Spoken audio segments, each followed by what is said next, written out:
Hello everyone, here we are again on Memorial Day weekend here in the United States, and it's a nice cool Sunday morning.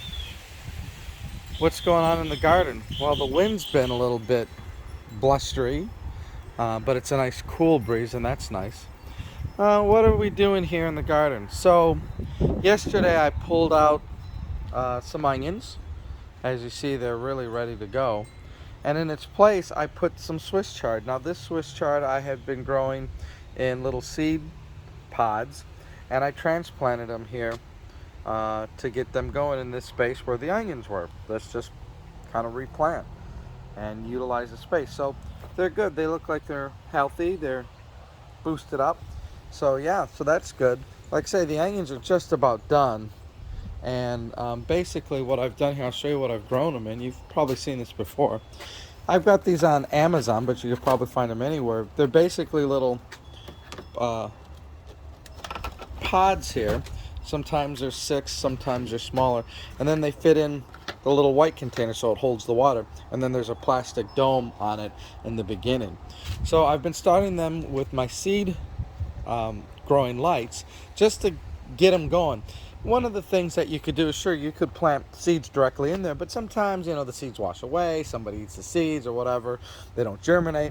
So I like starting them in the containers because you're going to get a guaranteed, plant, and when you put them in here, you got them a head start. So it's a nice way of doing things. Now, for instance, things like beans, right?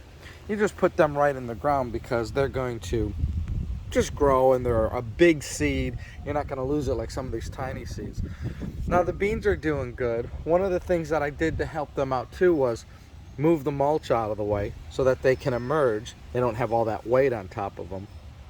And now that I'm seeing that most of the plants are here, I'm just going to cover the mulch back around because the ground dries out.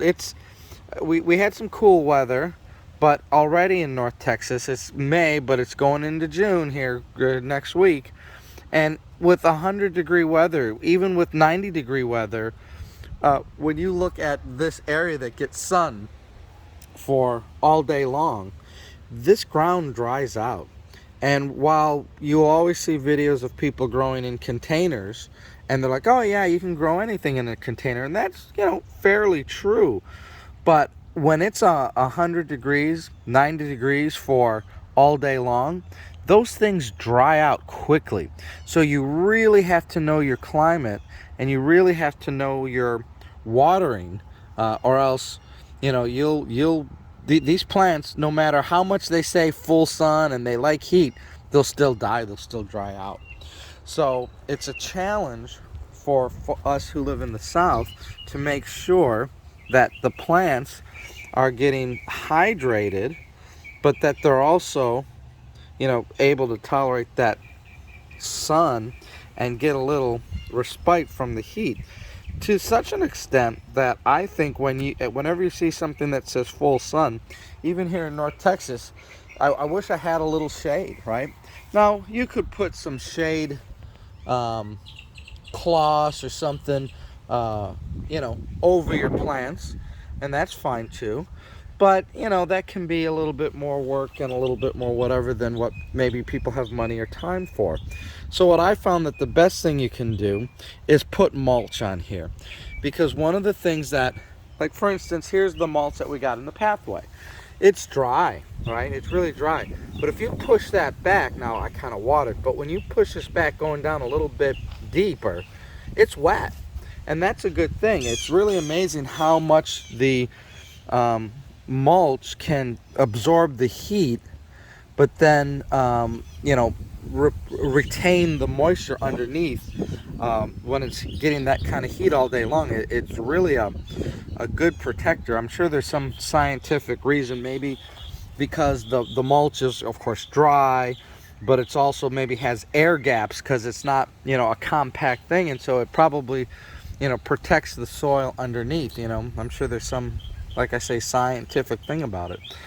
So as I'm talking here and telling you about this, like I say, I'm just pushing back the mulch to cover these beans, because that way when it does get wet and the sprinkler system goes on, right? You can see that.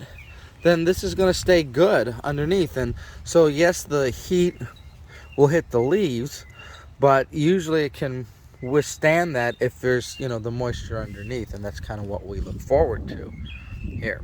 So anyways, yeah, we got some good stuff going on there, and we're kind of happy that, you know, and you're not going to have all successes. I mean, you know, the realistic thing is that, you know what, sometimes if you think you're doing everything right, you still have failures, just because that's the nature, right? Gardening, right? You know, that you just don't know until you grow it. And some things that you think, well, I don't know if this is going to grow, and all of a sudden it just grows on their own. You're like, well, I didn't give that any special attention. I didn't give it any special fertilizer or water, and it grew in spite of all things that says this should not grow. It's really, really a strange concept sometimes in gardening, and that's what makes it both exciting and sometimes frustrating, because you don't know. It's like, well, I did what they said to do, I followed the instructions, and why didn't it grow? And then I didn't do anything, and you'll just see something grow right out of the ground, and you're like, well, how the hell did that do that? And that's where I kind of talk about, it's that old Jurassic Park thing about life will find a way kind of deal. It's, you know, it's an interesting concept. Or sometimes it's like, you know, you put in all that care with the best dirt, the best everything, and it didn't grow. Like my zucchini over here. It gets a lot of sun, it gets a bit of shade, but we're not having zucchinis. Now I get it that, you know, you have to pollinate the flowers and blah, blah, blah, but still, you know, people grow giant zucchinis. Not this year for us. Maybe if those don't turn into anything, I will plant somewhere else zucchini. Switch it around, you know, location, the dirt, that kind of thing. Just doing a walkthrough here again with the tomatoes and all that. They're doing really well. I have to come through here and do some staking up. And I love the blackberries. You know, I love when plants, you know, like I say, you plant them and you're like, wow, look at them grow, you know. Here's my Swiss chard back here, and I'm really excited about that, because that perpetual spinach back there, let me kind of jump over here. This stuff you should really grow. I really recommend perpetual spinach and chard, because it's almost bulletproof. It grows without giving too much of an effort. And what I've done already with just this little bit is I cut the big leaves, and then, you know, it comes back, right? You don't have to pull the whole plant. The little leaves will then turn into more big leaves, and you can have an ongoing kind of harvest a couple times out of each plant. And I gotta say, this is really good. I love this in stir fry, because it's almost like bok choy a little bit, but it doesn't have the strong big ribs like a celery or bok choy, but the tops are like that. It's just really good. I've had a good time with that. You could do the same thing with chard here too, but this perpetual spinach has been really wonderful. I'm going to grow more of this. This blackberries have given us tons of blackberries. Every year you're like, oh, is there enough flowers? Are we going to get enough blackberries? And then lo and behold, it's boom, blackberry galore. And I just ate one and it's delicious. And I'm going to take this tomato here. I'm going to take this bottom one before it gets bad. It's got kind of some bad spots there because it's been resting on the mulch. And I should have brought my scissors. I might have to go and get my scissors here. I'm kind of twisting this off. I don't want to damage the plant. But I want to get this one out of here. And I'm twisting and twisting and it's not coming off. Well, you can see it's a Mr. Stripey. But I'm going to get that one back there too. You see it? I'm going to come back and get the scissors and do it the right way so I don't destroy the plant. I'll have to stake some of these up here because they're getting a little big. They're doing great. But yeah, nice big plants. And then these blackberries, I keep coming by and eating them. I mean, we shared them with neighbors. Everybody loves them. It's a great plant. They grow wild up in the northeast and other parts of the north. You know, side of the road. If you drive through Seattle, they're just all over as wild plants. Now, This variety is great because it's a big berry, unlike that variety that's smaller. But these are like these, they're going to be big. And honest to God, make sure you get the thornless ones. I had thorn blackberries, and it was the worst experience because you just pick your hands all the time. Not a lot of fun. The raspberries, I got to start putting some string up, trellising them. They're getting big now, so that's another good thing. Again, the beans here, they're starting to finally take off, but it's slow. This bed here definitely needs fertilizer or something to kick it in, whereas this bed is the same as this bed, and it's giant size, both the peppers and the cucumbers, and this is the smaller side. Like I say, it's really weird. Now, here's something. Yesterday, there wasn't a cucumber worth picking, and look at today. I want to put a camera on this as a stop motion and say, how in the hell did you go from, this to that in one day? It's amazing, really. It really is. It's how the hell they do it. Now, look at what's going on here. You're always looking for pests. Well, there's some aphid eggs or something on the bottom of this leaf, and it looks like the ants are either harvesting those or eating them. But you know what? I'm going to say, sayonara, you go over there. But I'm going to pick this cucumber. And again, I should have got my scissors because I don't want to yank this. I'll get that later. I don't want to yank stuff and hold the camera and try to do two things. But that's a cucumber worth picking. And like I say, it's overnight. And every time I come out here, it's like, oh, let me help trellis the new growth, to give it a little upstart here. Now, here's another one. And sometimes you prune this, right? Because you want the plant to be strong overall. If it has too many vines, then it may be weak, right? So sometimes like this, you're like, you know what? That's enough. I'm going to just kind of cut that. Again, I need a scissors. I should have got my scissors. But you want to prune, right? Not everything needs to be there because you want the plant to grow up healthy. Let's see. Any more cucumbers here? Now, I got different varieties. See, like this one's like ready to be strung up. There you go. Get in there and keep growing. Any more cucumbers? And you got to sometimes, when they're young, get on your hands and knees to look underneath. Let me go around and see how we're doing here. Is there anything down below? There's a pepper growing. It's a little small yet. I don't want to pick that. Cucumbers, where are you? Still little small cucumbers. No. Okay. Nope. Nothing else. Lots of flowers, and there's been lots of bees, and that's a good thing. Here's some more trellising work. Okay. Here's some more cucumbers down here below too. Some of the longer ones. This one is getting up there. I don't want to break it yet, but it's getting there. That one's going to get there. These long variety do really well. You can see them in here. Again, what variety does well? Give it a try. The sun, the heat, the water, one may do better than another. These here are starting to do well in the container because, again, sometimes you may not have enough time or even money to always do nice raised beds like that, but you can use containers like this. And as long as they get water and nutrients, because that's the important part, then they'll grow. Now, one of the things that I know they need is they're still a little pale green. I want them to be deeper green, that rich, deep green. That tells me that they have more fertilizer, that they're stronger plants. And so when you start new beds, you got to kind of build that soil up over time and kind of work it in there. So, that's something that I'll do here because I'm going to plant some more cucumbers back here because of the trellis makes it nice. So I like that. So I'm going to do more because eventually these will die out and then these will be going so that we have continual cucumbers. Now my trellis here is this one here. I just noticed it's a little wonky. It's a little leaning and I could probably straighten that out here too. The sweet potatoes are vining up nicely. And they do love the heat. They'll take a lot of heat. They're like a big solar panel. I kind of talked about a biological solar panel because they absorb that heat.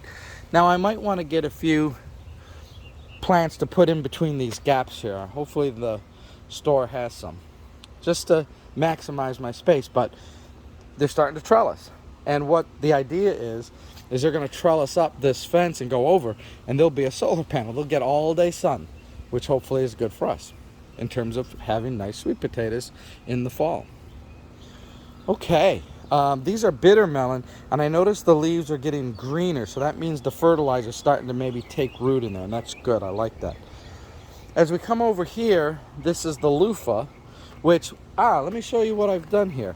I'll do that on a second video. Let me do a two-parter. So we'll be back in a second.